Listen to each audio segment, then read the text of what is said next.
Hey guys, and welcome back to Kadic Reviews. It's time for Ghost Recon. I bought the game, I played the game, and after nearly 20 hours, I'm gonna tell you one thing.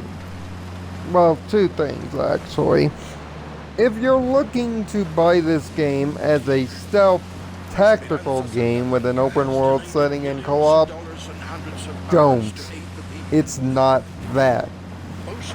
The game might have the name Ghost in the title, but there's hardly anything Ghost about it because of its lack of true stealth systems. You can't, move or drag bodies. There's not a true melee kill option, and there are very few guns, mainly the sniper rifles because of their low scopes, that aren't tactical options. Silencers are there, but because of glitches, silencers can still be heard.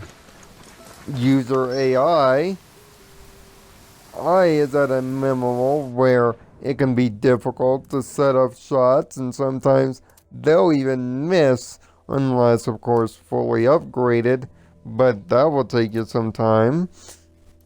And things like drones and other stealth options do little to aid you against the almost sometimes omnipotent seeing AI that can see through your many tactical skills and upkeeps.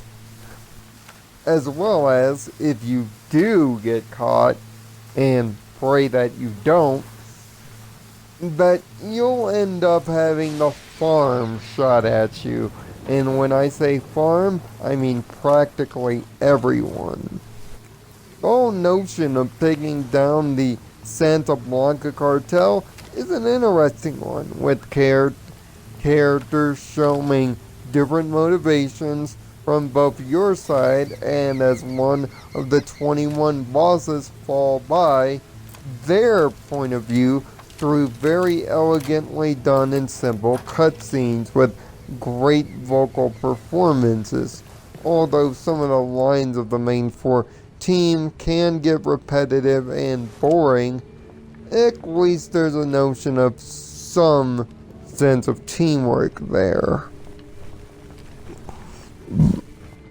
And the moment-to-moment action is enjoyable when it all works together well. Yep. But also, when it comes to Ghost Recon, there isn't much in terms of what you can do cooperatively. Up to 4 players can play the game, and trust me, you're gonna need co-op partners because of that dumbass AI I mentioned earlier to formally do any tactics.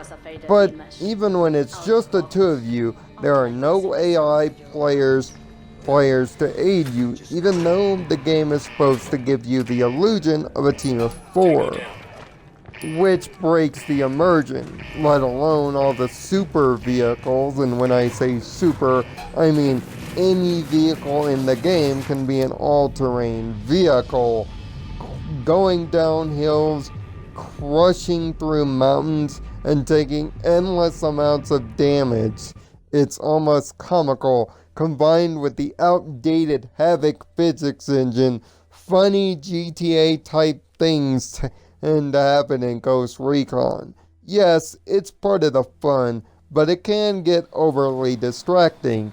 When your best vehicles are helicopters, you have a widespread problem. And this also goes down to the skill tree. The skill tree is not really all that impressive. Done with very limited skills, and some skills don't even work to your benefit or take too long to aid in your benefit. You do get Rebel support via side missions, but that's the only good things. The Rebels seem to be more intelligent than your own team. Mainly because they're working on the same AI structure as, the enemy AI. In terms of weapon selection, if you like assault rifles and submachine guns, like Call of Duty, you'll have plenty to choose from there. But light machine guns and sniper rifles are few, if ever, useful.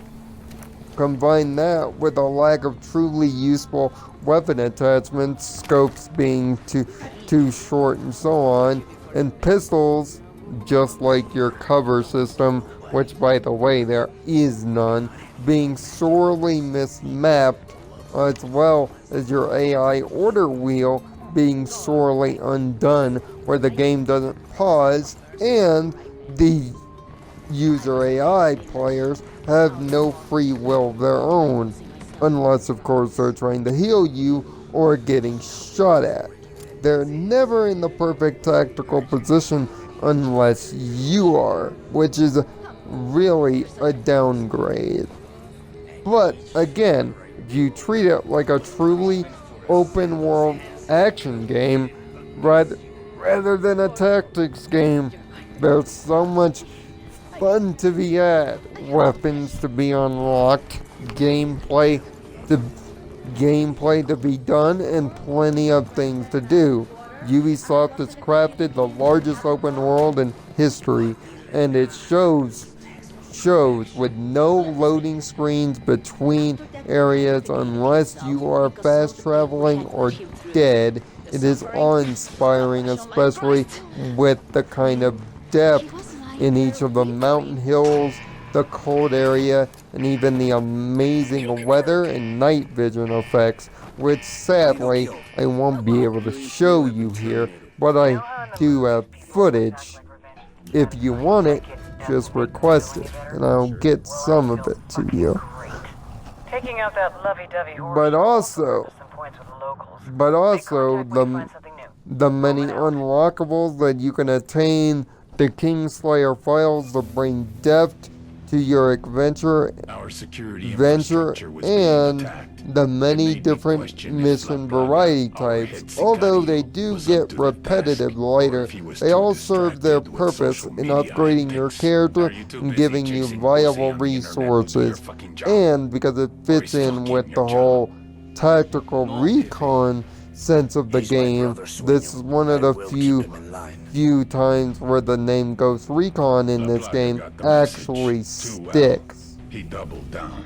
Combine this with a surprisingly hefty amount of customization options via the gunsmith and player customization, and you'll be surprised at the amount of depth this action game actually acquires.